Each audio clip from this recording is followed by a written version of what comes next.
Emmanuel Daguet, prévisions énergétiques de septembre 2020, métamorphose.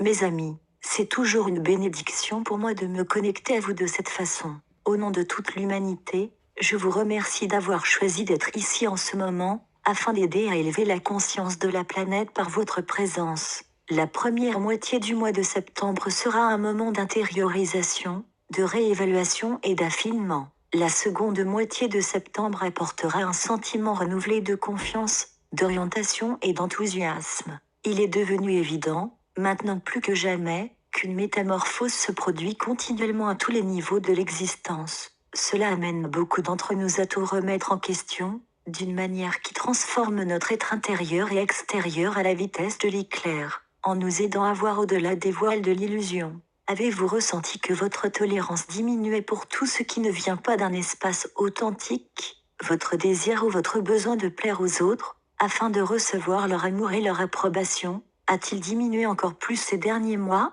Trouvez-vous plus facile de vous exprimer et de dire ce que vous souhaitez vraiment dire, de dire votre vérité, au lieu de ce que vous pensez que les gens veulent entendre? Avez-vous vraiment envie de liens profonds et significatifs? Remarquez-vous que lorsque les traumatismes, les mémoires et les expériences du passé refont surface, ils n'ont plus la même emprise sur vos émotions qu'auparavant? Si cela résonne en vous, alors vous êtes probablement en train d'expérimenter une métamorphose. Cela peut parfois être inconfortable, surtout pour le mental.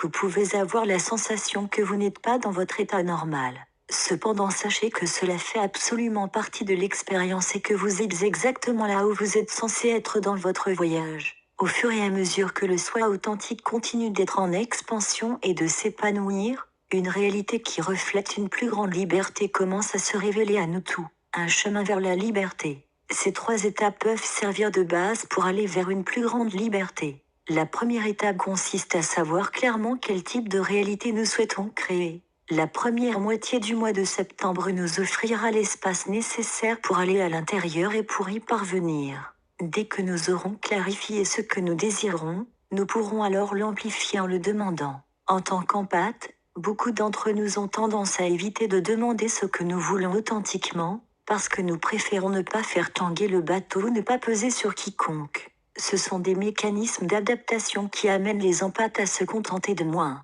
Si vous êtes un empathe, je vous invite à contempler ce qui suit. Et si le fait de demander ce que nous désirons donner à l'univers la possibilité de se manifester et de nous le donner réellement, et si c'était ce que l'univers désirait de nous, que nous demandions simplement, parce que cela l'aiderait à entrer encore plus en expansion, quel effet cela fait-il de se poser de telles questions?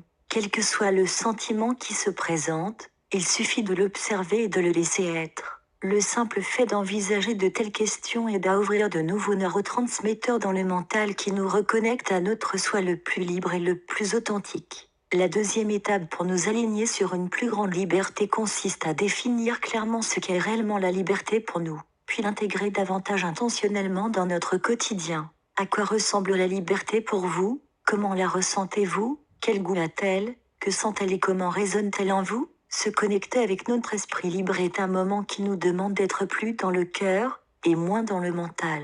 Quelles sont les choses qui vous aident à faire cela? Cela pourrait être d'écouter une chanson qui évoque la joie en vous chaque fois que vous l'entendez, ou bien d'être assis sous un arbre, en admirant la vue d'un beau lac ou d'un océan. Ce pourrait être le parfum d'une fleur qui vous rappelle des souvenirs d'enfance où vous couriez librement dans un champ. La liberté vit dans le cœur. Lorsque nous nous alignons avec le cœur, nous devenons ouverts et disponibles aux abondantes bénédictions de la vie. La troisième étape pour s'aligner sur une plus grande liberté est de prendre plus de risques. En raison de la sensibilité des empathes, prendre des risques n'est pas toujours notre premier choix, bien que pour certains, cela puisse être dû à la composition particulière de leur personnalité. Bien qu'il puisse parfois sembler un peu inconfortable de prendre des risques, la prise de risque a en fait le don de nous aider à aller au-delà des anciennes limites. Une façon productive de prendre un risque peut être d'investir en nous-mêmes, notre bien-être, ou nos dons, talents et contributions au monde. Cela peut se manifester par des actions qui favorisent notre santé et notre bien-être, notre développement spirituel ou des entreprises créatives. Ensemble, ces 3 étapes peuvent nous aider à nous épanouir dans une plus grande liberté. Elles peuvent également nous aider à être mieux préparés pour les périodes de grands changements. Équilibre. À l'approche de la mi-septembre, le thème de l'équilibre sera au centre de la scène. La création de l'équilibre peut parfois sembler un concept étranger au mental. La raison en est que les humains ont accumulé en eux des milliers d'années de modèles de survie acquis à partir de traditions culturelles, de structures sociales et de systèmes de croyances. Ces constructions affectent à la fois le conscient et le subconscient. Beaucoup d'entre elles ont tendance à nous maintenir dans un état de déséquilibre intérieur, ce que nous en sommes venus à accepter comme normal. Nous ne sommes peut-être même pas conscients que ces constructions ne sont que des comportements acquis. Par exemple, depuis le début de notre expérience sur cette planète, les humains ont collectivement intériorisé des croyances qui disent que pour que nous puissions grandir, évoluer et expérimenter nos désirs, notre vie doit être difficile et éprouvante. Cette croyance est un mécanisme d'adaptation que le mental utilise afin de rester enraciné dans des schémas de survie, qu'il utilise pour se protéger. La croyance que nous devons lutter ou travailler dur pour obtenir ce que nous voulons a également servi d'initiation au mental, en l'aidant à se sentir plus accompli et plus satisfait après avoir surmonté les obstacles extérieurs. Mais ces croyances n'ont rien à voir avec ce que nous sommes vraiment. Ce ne sont que des schémas énergétiques auxquels le mental s'est identifié depuis des éons, afin de pouvoir en tirer des leçons, grandir et évoluer. Nous pouvons avoir de la reconnaissance pour nos ancêtres, et pour tous les aspects de nous-mêmes,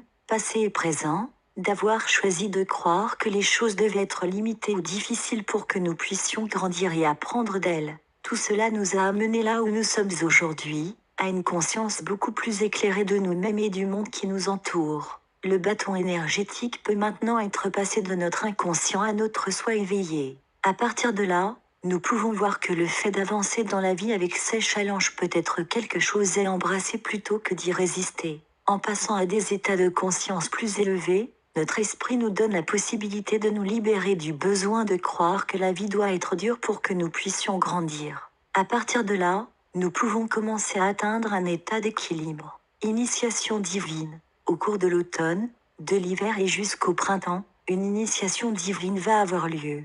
Personnellement et collectivement, nous continuerons à être appelés à guérir et à embrasser l'aspect égoïque du mental, de manière à l'alchimiser à partir de ce qu'il perçoit comme étant un soi blessé et traumatisé pour aller vers un soi entier et divin. Le mental égo a un but, et ce but est d'observer et de traiter la vie grâce à nos sens intérieurs et extérieurs. Le fait est qu'avec le temps, le mental égo a oublié son véritable but. Il a décidé de s'identifier au schéma de survie, ce qui l'a maintenu constamment en mode d'autoprotection. Ainsi, le mental égo a décidé de croire que son but était de survivre. Mais maintenant, nous disposons d'une compréhension élargie. Qui seriez-vous si vous ne fonctionniez plus en mode d'autoprotection ? Pouvez-vous imaginer à quel point il serait libérateur de vivre notre vie d'une manière totalement ouverte ? Aimer et avoir confiance que notre esprit nous garde en sécurité, 24 heures sur 24, 7 jours sur 7, eh bien, c'est exactement ce qui se passe.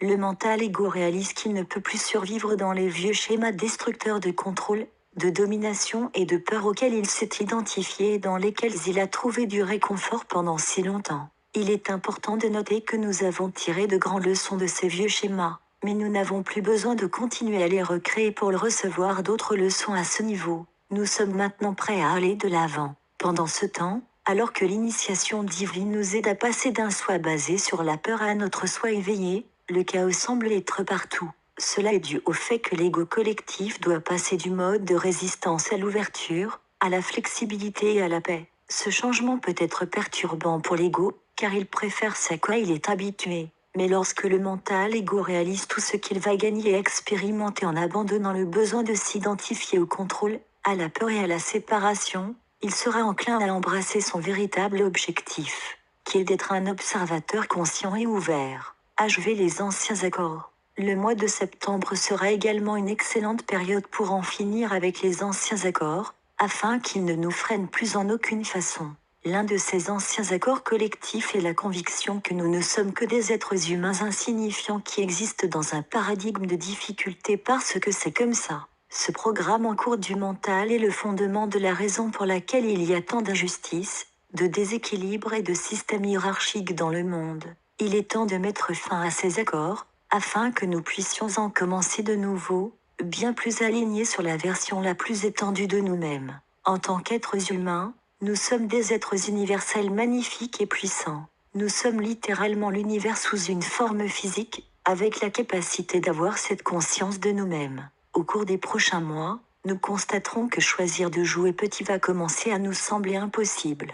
C'est notre esprit qui nous dit « Je ne peux plus être confiné par la croyance que je vous n'êtes rien de moins que saint, puissant, et l'univers lui-même dans la forme physique. » Avant d'entrer dans l'expérience de la troisième dimension, beaucoup d'entre nous se sont inscrits pour aider à inaugurer le grand changement qui a commencé il y a des décennies. Grâce à cet accord, beaucoup d'entre nous ont assumé des obligations spécifiques, afin d'être certains que le grand changement se concrétise.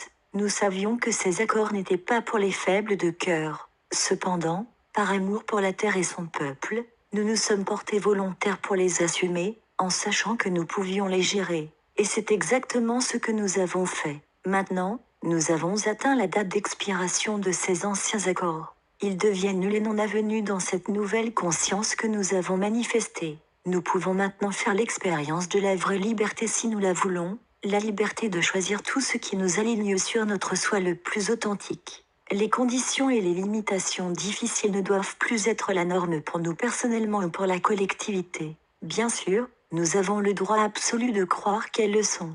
Mais nous avons aussi la liberté de croire que nous les avons dépassées et que nous pouvons aller de l'avant. Si vous avez ressenti qu'il y avait une sorte de force de résistance à l'œuvre dans votre vie, même si vous faites consciencieusement votre travail spirituel et de reconnexion, vous savez maintenant pourquoi. Cela n'a jamais été personnel, c'était simplement un ancien accord qui devait suivre son cours avant de pouvoir prendre fin. Nous vivons l'époque dont nos ancêtres parlaient il y a des milliers d'années. Cela se produit tout autour de nous, ici et maintenant. Comme toujours, sachez que vous n'êtes pas seul. Je suis si reconnaissant que nous puissions partager ce voyage ensemble, et je me réjouis de pouvoir bientôt me reconnecter avec vous. Jusqu'à la prochaine fois, miraculeusement vôtre. Emmanuel, traduit et publié par Marinette Lépine. Sur son site, https://translictemail.com